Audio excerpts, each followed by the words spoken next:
Hey everyone, welcome back. We all have to really dive deep into a topic and learn as much as we can. And well, today we're going to be talking about something that's, making a huge comeback, building a classic vinyl collection. Yeah, it's a really interesting thing, right? Because we live in this, digital world where you can access anything instantly, but vinyl offers a very different kind of experience with music. It's almost like a tactile journey. Yeah, you're totally right. It's like you're holding history in your hands and really engaging with the music on a whole other level, Yeah. looking at that big, beautiful artwork. So today we really want to give you the tools and knowledge you need to build a collection that not only sounds incredible, but is also deeply personal. And I mean, hey, maybe even make your friends a little jealous. And we'll be doing that by talking about some of the great insights in this book. Spin it back. Mm. How to build a timeless vinyl collection that will make your friends jealous. I think that title kind of gives away a big part of it, right? It's not just about collecting, it's about, going on a musical adventure. So let's talk about that. Why, in a world where we can listen to pretty much any song ever recorded instantly, why is vinyl making such a big comeback? I mean, is it just nostalgia or is there something more? Well, the book definitely talks about the nostalgia factor, especially for people who, grew up listening to LPs. But I think it goes way deeper than that. For people who are just discovering vinyl, it's this chance to connect with music history in a really direct way and to experience the music in a way that some people say is much closer to the way it was originally recorded. And it's a totally different way of listening. It's like you're really participating. You have to take the record out, put it on the turntable, gently lower the needle. It's so much more intentional than just, clicking play on a screen. Absolutely. And it's that multi-sensory experience. Even that little bit of crackle that you hear, which technically is a sign of wear and tear, is often seen as like this warm part of the vinyl experience. And of course, there's the album art, which was often like, these big, beautiful pieces of art, unlike the tiny little thumbnails we see on our phones. It really makes you appreciate the whole package, Hmm. you know? So the book talks about this vinyl revival that started gaining momentum in the early 2000s. What do you think caused that? I think people were starting to get tired of that, that really compressed digital sound. You had these audiophiles, people who really care about sound quality, and they were looking for something richer, more dynamic, and vinyl has that. It wasn't just this quiet underground thing either. There were some big moments that really pushed this revival forward, right? Oh, yeah, for sure. Record Store Day, which started in 2007, was huge. I mean, it was Yeah. brilliant. It combined that love of physical media with Mhm. this, excitement of getting something exclusive, and it turned what could have been a solitary hobby into this, big community event. And it brought a lot of money back to independent record stores, which is something that, a lot of other businesses could learn from. It became this annual celebration, bringing, hardcore fans and casual listeners alike back to record stores. It's like a pilgrimage for music lovers. The book also mentions John Peel, the legendary DJ from the UK, and his massive record collection. Why is he such an important figure in the vinyl world? Sean Peel was just this incredibly influential guy in music, and his collection wasn't just massive, it was incredibly diverse. He was famous for having this really eclectic taste in music, and the fact that his collection has been, archived online just shows you how much amazing music there is out there on vinyl. It's inspiring for collectors, and it Yeah. shows you that there are so many different paths you can take. And it reminds you that each record is like this little piece of a much bigger story. So speaking of the physical record itself, I was really surprised to learn what records are actually made from. Right, a lot of people just call them vinyl, but the book points out that the actual material is polyvinyl chloride, PVC. And that's not just, being technical, PVC is a really tough material. That's one of the main reasons why records can last for so long and still sound great, Yeah. if you take care of them. That makes a lot of sense. Yeah. It explains why you can find records from, like 50 years ago that still sound amazing. Mm. The book also talks about Zero Freitas, the businessman from Brazil who has something like 6 million records. It's almost impossible to imagine. Yeah, it really blows your mind. It shows you how deep this passion for vinyl can go. His collection is so huge, he needs a whole warehouse just to store and catalog everything. It just goes to show you that there's like this endless amount of music out there waiting to be discovered on vinyl. So say someone's, intrigued by all of this. They want to start building their own classic collection. Where do they even begin?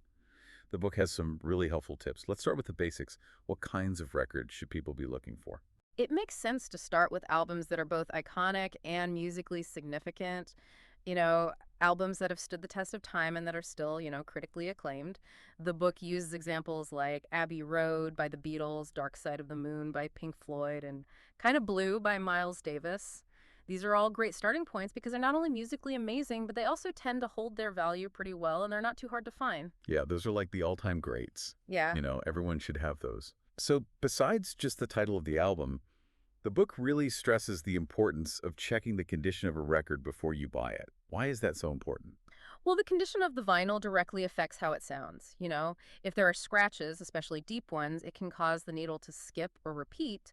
And if a record is warped, meaning it's not perfectly flat, that can also really mess up the sound. So it's always a good idea to look closely at a record before you buy it to make sure there's no damage. And if you can give it a listen, that's even better. Makes sense. You don't want to end up with a record that sounds like a bowl of Rice Krispies. The next tip is about researching pressings. Now, this sounds like we're getting into the more serious collector territory. Why does it matter which pressing of an album you have? Yeah, this is where it gets really interesting. The first pressing of an album, meaning the very first batch that was made, is often the most valuable to collectors. They were usually made from the original master tapes, so they can sound amazing because they reflect the original sound that the artist intended. To figure out if you have a first pressing, you have to look at details like the matrix numbers, which are these little codes etched into the vinyl near the label. They tell you things like where the record was pressed, who the mastering engineer was, and even the order in which the records were made. Early pressings will often have specific lower numbers or identifiers. You might also look for variations in the label design or the artwork, small details that distinguish early releases from later ones. It's kind of like being a music detective. That's really cool. The book is also a big advocate for supporting local record stores. Mhm. I'm all for that. But what are the advantages of buying from a local store instead of, just ordering online? Local record stores are so important for vinyl lovers. I mean, they usually handpick their records, so you might find some really cool stuff that you wouldn't find just browsing online. And the people who work there are usually, total music nerds. They can give you great recommendations and advice. Plus, it's just a fun place to hang out with other people who love vinyl. It's true. There's nothing like flipping through those bins and finding something unexpected. And if you really want to dive deep into the world of vinyl collecting, the book suggests joining online forums. What's so great about those? Places like Discogs and the vinyl communities on Reddit are great places for collectors of all levels to, connect and share information and learn from each other. You can find discussions about specific pressings, get advice on how to take care of your records, and even buy and sell records with people you trust. It's a great way to learn more and to be part of this big global community. Okay, so we've covered the basics now. Let's get a little creative. The book has a couple of ideas for building a collection that's really unique. One really cool thing is to look for international pressings. Sometimes albums that were released in different countries have different artwork or different track listings or even bonus tracks that weren't available anywhere else. It's a fun way to add something special to your collection. That's awesome. Imagine having your favorite album, but with totally different artwork. It's like a whole new experience. The book also mentions building a themed collection. What does that mean? This is where you can really show off your own personal taste in music. Instead of just collecting whatever you find, you could focus on a specific genre like blues or punk, or maybe a specific era like the 70s, or you could collect all the albums by your favorite artist. It gives your collection a real sense of identity, and it tells a story about you and your musical journey. I love that idea. It's like you're curating your own little museum. Yeah.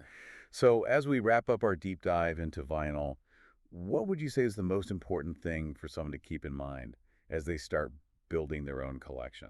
I think the key thing is to remember that collecting vinyl is about so much more than just owning stuff. It's about creating this personal soundtrack that reflects who you are and how your taste in music has evolved. It's about connecting with the music you love on a deeper level. And it's an investment not just in the records themselves, but in the history of music and the art of the musicians who made it. These are things to be enjoyed and cherished and shared. That's a great way to put it. It's about the whole experience, the thrill of finding a rare record, the joy of listening to it for the first time. It's all part of the fun. So as we finish up today, we've talked about why vinyl is so captivating, why it's making a comeback, some interesting facts, and some practical tips for building your own collection. And as you embark on your own vinyl adventure, I want you to think about this in a world that's become so digital and so focused on, instant gratification. The physical nature of vinyl and the fact that you have to really slow down and listen to it creates a completely different relationship with music. What kind of story do you want your collection to tell? What memories will come back to you every time you put on a record? That's a really great question to think about. Thanks for joining us today, and until next time, keep spinning those records.